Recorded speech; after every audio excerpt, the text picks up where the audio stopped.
Hello good morning student. आज हम लोग पढ़ेंगे जीवाणुओं में पोषण कैसे होता है। ठीक है, आज क्या हम लोग पढ़ेंगे जीवाणुओं में पोषण कैसे होता है। इसके जो पहले वाले जो लेक्चर हैं उसमें हमने इसके बारे में बात की थी, पर आज थोड़ा विस्तृत बात करते हैं कि जो बैक्टीरिया है उसमें पोषण कैसे होता है, या कह सकते हैं इंग्लिश में न्यूट्रिशन इन बैक्टीरिया।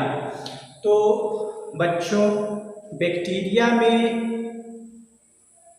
दो विधियों के द्वारा जो है पोषण पाया जाता है, या यूँ कह सकते हैं जीवाणुओं में दो प्रकार की पोषण विधियां पाई जाती हैं, जो कि पहली विधि है स्वपोषी और दूसरी विधि है परपोषी। तो उसी को ऑटोट्रॉपिक बैक्टीरिया और हेटेरोट्रॉपिक बैक्टीरिया बोलते हैं। इसे हम लोग हिंदी में अगर कहें तो ये होगा स्वपोषी और ये क्या होगा, परपोषी होगा। ठीक है, तो ऑटोट्रॉपिक बैक्टीरिया और हेटेरोट्रॉपिक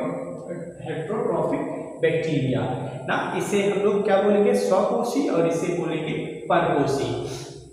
तो बच्चों, हम पहले सर्वप्रथम स्वपोषी जो बैक्टीरिया हैं इनके बारे में चर्चा करेंगे कि स्वपोषी बैक्टीरिया क्या होते हैं। तो बच्चों, स्वपोषी जीवाणु वे जीवाणु होते हैं जो अपना भोजन स्वयं बनाते हैं। ये बात हमने आपको बताई थी इसके पहले भी। तो जो स्वपोषी जीवाणु हैं ये कैसे जीवाणु होते हैं, ये ऐसे जीवाणु होते हैं जो अपना भोजन क्या करते हैं, स्वयं बनाते हैं। ठीक है, ये मुख्यतः कितने प्रकार के, दो प्रकार के हमने आपको बताए थे। तो फिर से पुनः एक बात हम लोग देखते हैं कि जो स्वपोषी जो बैक्टीरिया होते हैं वो सरल अकार्बनिक पदार्थों से अपना भोजन स्वयं बनाते हैं। ऐसे भी बोल सकते हैं कि जो स्वपोषी बैक्टीरिया होते हैं वो अकार्बनिक पदार्थों से क्या करते हैं, अपना भोजन स्वयं बनाते हैं। ठीक है, इसीलिए इनको क्या कहते हैं, स्वपोषी कहते हैं। ऐसे ही एक बैक्टीरिया है साइनोबैक्टीरिया, भी क्या होता है, स्वपोषी होता है, परंतु उसका जो वर्णन है वो पृथक रूप से सत्य जीवाणुओं के बाद किया गया है। ठीक है, तो जो हमने बताया कि स्वपोषी बैक्टीरिया क्या होते हैं, हमने बताया कि ये क्या है, ये सरल अकार्बनिक पदार्थों के माध्यम से अपने भोजन को क्या करते हैं, ग्रहण करते हैं। या दूसरे शब्दों में हम कह सकते हैं कि ये अपना भोजन क्या करते हैं, स्वयं बनाते हैं। और ये दो प्रकार के होते हैं। जो इनके दो प्रकार हैं वो इस प्रकार हैं। पहला है प्रकाश संश्लेषण। ठीक है, पहला क्या है, प्रकाश संश्लेषी जीवाणु। ठीक है, प्रकाश संश्लेषी जीवाणु। और दूसरा क्या है, दूसरा आपका है रसायन संश्लेषी जीवाणु। ठीक है, तो पहला जो है क्या बताया हमने, पहला हमने बताया आपको प्रकाश संश्लेषी जीवाणु और दूसरा बताया रसायन संश्लेषी जीवाणु।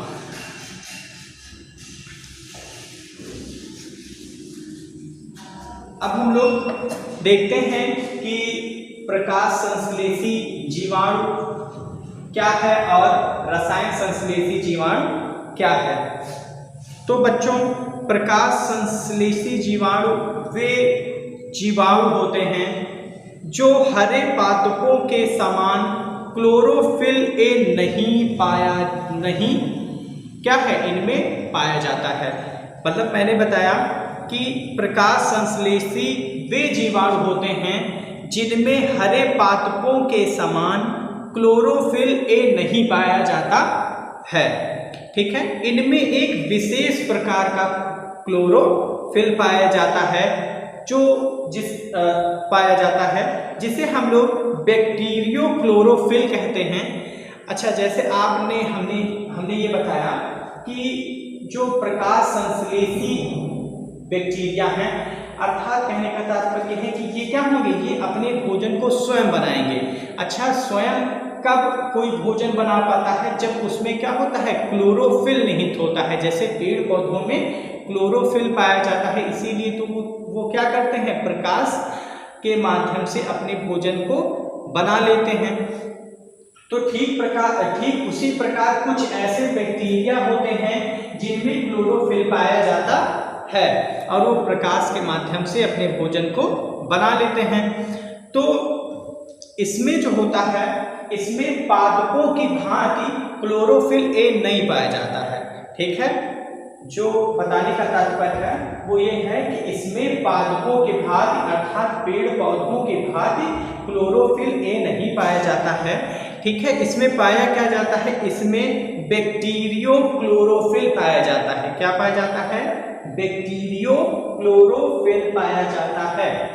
किसमें, प्रकाश संश्लेषी जो जीवाणु होते हैं उसमें बैक्टीरियो क्लोरोफिल पाया जाता है।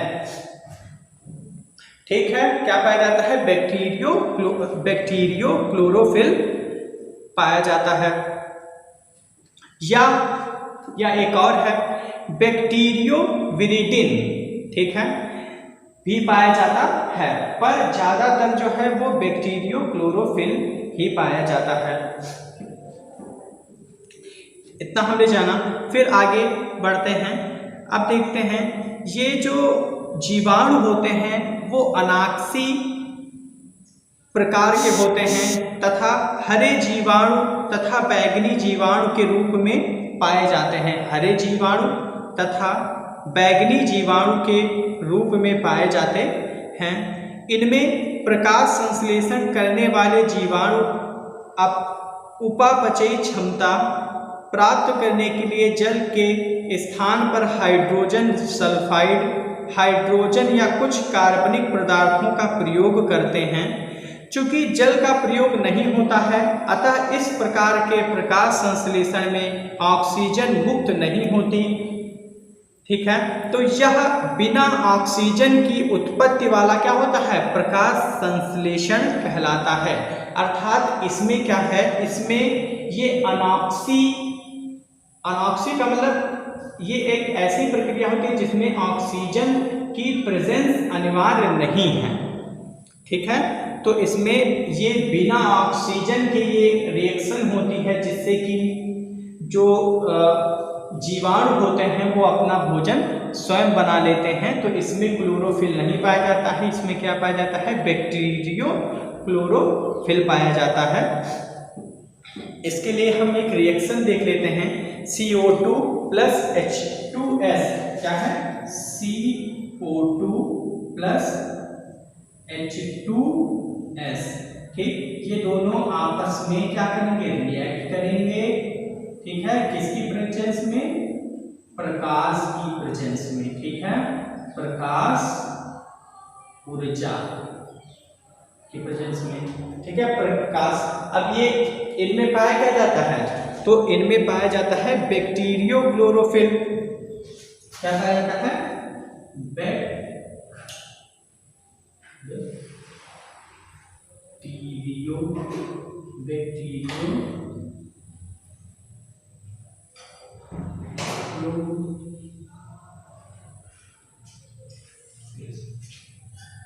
ठीक है, तो क्या होगा, CO2 प्लस H2S क्या करेगा, ये इसमें क्या होगा, ये प्रकाश की ऊर्जा और बैक्टीरियो क्लोरोफिल क्या करेंगे, ये चेंज हो जाएंगे। किस में चेंज हो जाएंगे, शर्करा प्लस सल्फर और जल में। किसमें चेंज हो जाएंगे, शर्करा प्लस सल्फर और जल। ठीक है, तो क्या होगा, CO2 प्लस H2S क्या होगा, ये इसमें हम लोग जानते हैं बैक्टीरियोफिल क्लोरोफिल पाया जाता है, जो कि प्रकाश की प्रेजेंस में क्या होगा, शर्करा और सल्फर तथा जल में क्या हो जाएगा, परिवर्तित हो जाएगा। तो ये था प्रकाश संश्लेषी जीवाणु।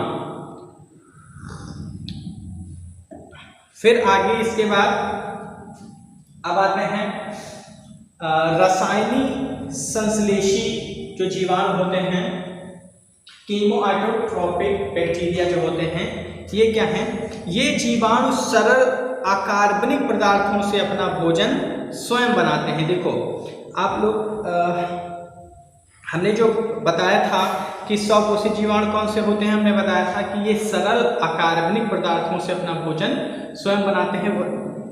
वही बात यहाँ पे भी है, रसायन संश्लेषी में भी यही चीज़ है कि यह जीवाणु क्या करते हैं, ये सरल अकार्बनिक पदार्थों से क्या करते हैं, अपना भोजन बनाते हैं। लेकिन इस हेतु ऊर्जा सूर्य के प्रकाश से प्राप्त ना करके ये लोग क्या करते हैं, ये सूर्य से प्रकाश की ऊर्जा को प्राप्त ना करके रासायनिक पदार्थों के ऑक्सीकरण के फलस्वरूप मुक्त हुई ऊर्जा एटीपी का प्रयोग करते हैं। अंतर है प्रकाश संश्लेषी में और रसायन संश्लेषी में। इसमें क्या था, इसमें हम लोग जो प्रकृति की तरफ से जो प्रकाश दिया गया है उसकी ऊर्जा का हम लोग इस्तेमाल करते थे, और इसमें क्या है, इसमें जो है हम लोग प्रकृति के या प्रकाश की ऊर्जा का इस्तेमाल नहीं करेंगे। ठीक है बच्चों, तो अब देखते हैं। तो हमने इसमें बताया कि यह जीवाणु सरल अकार्बनिक पदार्थों से अपना भोजन तो स्वयं बनाते हैं, लेकिन ये सूर्य के प्रकाश की जो ऊर्जा है उसका इस्तेमाल नहीं करते हैं, अपितु अतः ये रासायनिक पदार्थों के ऑक्सीकरण के फलस्वरूप मुक्त हुई ऊर्जा का प्रयोग करते हैं, जो कि एटीपी के रूप में मुक्त होती है। ठीक है, फिर अब हम आएंगे परपोषी जीवाणु क्या हैं, इसके बारे में बात करेंगे। परपोषी जीवाणु क्या हैं? तो बच्चों अधिकांश जीवाणु कैसे होते हैं, परपोषी होते हैं। अधिकांश जो जीवाणु होते हैं वो परपोषी होते हैं, और ये निम्न प्रकार के होते हैं, जैसे मृतोपजीवी, ठीक है, और मृतोपजीवी हो गया, फिर उसके बाद है परजीवी तथा सहजीवी। तो बच्चों मृतोपजीवी ये जीवाणु मृत कार्बनिक पदार्थों से अपना भोजन प्राप्त करते हैं। कवकों के साथ यह जीवाणु प्रकृति में अपघट्य की भूमिका निभाते हैं। ठीक, तो हमने बच्चों इसमें पहले भी बताया था कि जो मृतोपजीवी अर्थात ये अपना जो भोजन है वो मृत जीवों से प्राप्त करते हैं। ठीक है, अर्थात कहने का तात्पर्य है कि ये मृत कार्बनिक पदार्थों से क्या करते हैं, अपने भोजन को प्राप्त करते हैं। और फिर उसके बाद परजीवी बताया गया था। तो इस प्रकार के जीवाणु अन्य जीवित जीवधारियों से पादप व जंतुओं के शरीर पर अथवा शरीर में रहकर अपना पोषण प्राप्त करते हैं। परपोषी में ध्यान दीजिएगा, परपोषी किसे कहते हैं? तो ये क्या करते हैं, ये पादप या जीवाणु के शरीर के अंदर रहकर उनसे क्या करते हैं, अपना भोजन प्राप्त करते हैं। तो परजीवी क्या है, परजीवी जो जीवाणु होते हैं ये क्या करते हैं, इस प्रकार के जीवाणु अन्य जीवित जीवधारियों, जैसे और भी जीवित जो जीवधारी हैं जैसे पादप व जंतु, ठीक है, के शरीर में रहकर ये क्या करते हैं, अपना पोषण प्राप्त करते हैं। जिस जीव से यह पोषण प्राप्त करते हैं वे क्या कहलाते हैं, पोषक या पोषी कहलाते हैं। ठीक है, जिनसे भी ये अपना जो है भोजन ग्रहण करते हैं वो क्या कहलाते हैं, पोषी कहलाते हैं या पोषक कहलाते हैं। तो ये बात हुई परजीवी की। अब नेक्स्ट सहजीवी। तो सहजीवी क्या है, कुछ जीवाणु अन्य जीवधारियों के साथ पारस्परिक रूप से लाभकारी संबंध, ठीक है, लाभकारी संबंध बनाकर अपना पोषण प्राप्त करते हैं। इस संबंध को सहजीविता कहा जाता है। यह जीवाणु अपने सहयोगी से कार्बनिक भोजन प्राप्त करते हैं, लेकिन बदले में उन्हें अनेक उपयोगी अकार्बनिक पदार्थ उपलब्ध कराते हैं। मतलब ये जो हैं सहजीवी जो होते हैं ना, ये क्या करते हैं, ये अगर कुछ लेते हैं तो कुछ देते भी हैं। ठीक है, अगर ये कुछ लेते हैं किसी से तो ये उसको भी बदले में कुछ देते हैं। तो लेते क्या हैं, तो हमने बताया कि ये क्या करते हैं, ये जीवाणु अपने सहयोगी से क्या करते हैं, कार्बनिक भोजन प्राप्त करते हैं। कौन सा भोजन प्राप्त करते हैं, कार्बनिक भोजन प्राप्त करते हैं, और उसके बदले में ये क्या करते हैं, अकार्बनिक पदार्थ देते हैं। और ये क्या करते हैं, एक दूसरे से परस्पर समन्वय बनाए रहते हैं, एक दूसरे की मदद एक हिसाब से करते हैं। तो सहजीवी क्या है, पुनः एक बार फिर से, जीवाणु अन्य जीवधारियों के साथ जो है पारस्परिक रूप से लाभकारी संबंध बनाकर अपना पोषण प्राप्त करते हैं। तो बच्चों आज के लिए बस इतना ही। Thank you class. Next video next day